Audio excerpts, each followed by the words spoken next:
Pendidikan adalah proses pembelajaran dan pengembangan pengetahuan, keterampilan, nilai, dan sikap. Tujuan fungsi pendidikan meliputi ada 3, yaitu pengembangan pengetahuan, yaitu meningkatkan pengetahuan siswa dalam berbagai mata pelajaran untuk memahami dunia dan memecahkan masalah. Yang kedua, pengembangan keterampilan. Pengembangan keterampilan mengajarkan keterampilan praktis seperti membaca, menulis, berhitung, dan keterampilan khusus yang relevan dengan bidangnya tertentu.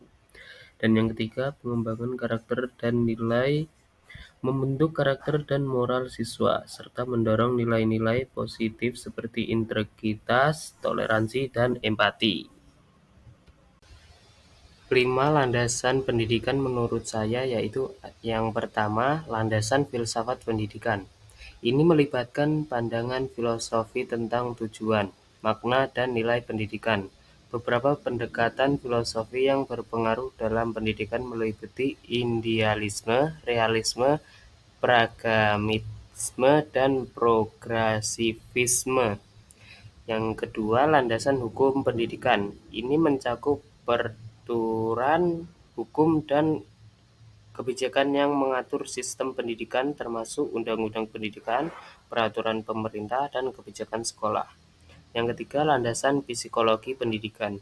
Berdasarkan prinsip-prinsip psikologi, ini mencakup pemahaman tentang bagaimana siswa belajar mengembangkan dan memproseskan informasi.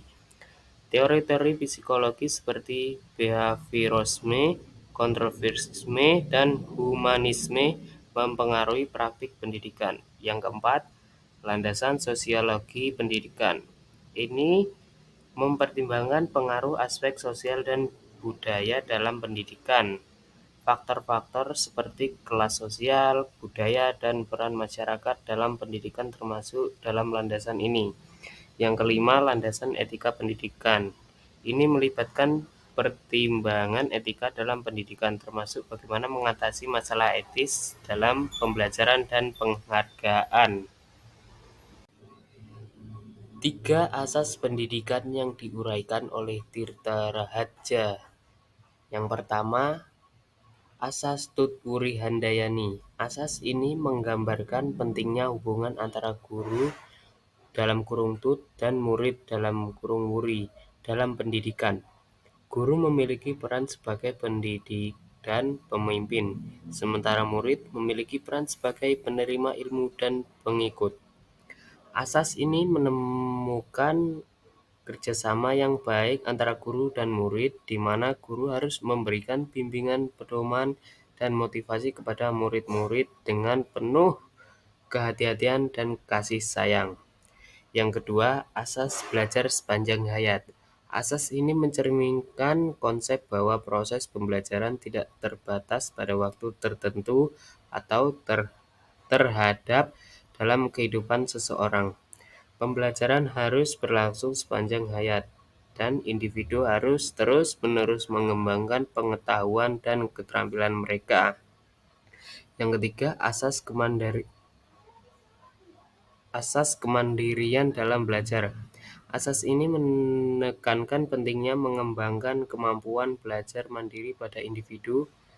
Dalam konteks ini, siswa diajarkan untuk menjadi lebih mandiri dalam mengelola proses pembelajaran mereka sendiri, mengidentifikasi sumber belajar yang relevan, mengatasi hambatan, dan mengembangkan motivasi intrinsik untuk belajar.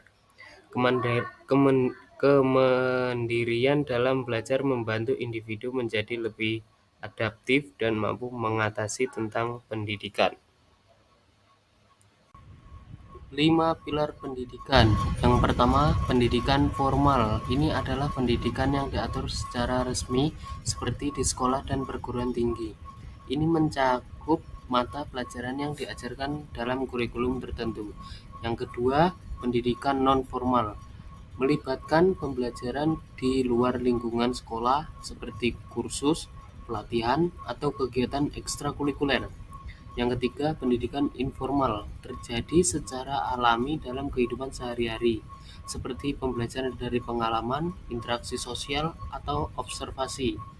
Yang keempat, pendidikan lifelong (seumur hidup). Konsep ini mencakup pada pembelajaran sepanjang hayat, di mana individu tersebut belajar sepanjang hidup mereka untuk meningkatkan keterampilan dan pengetahuan.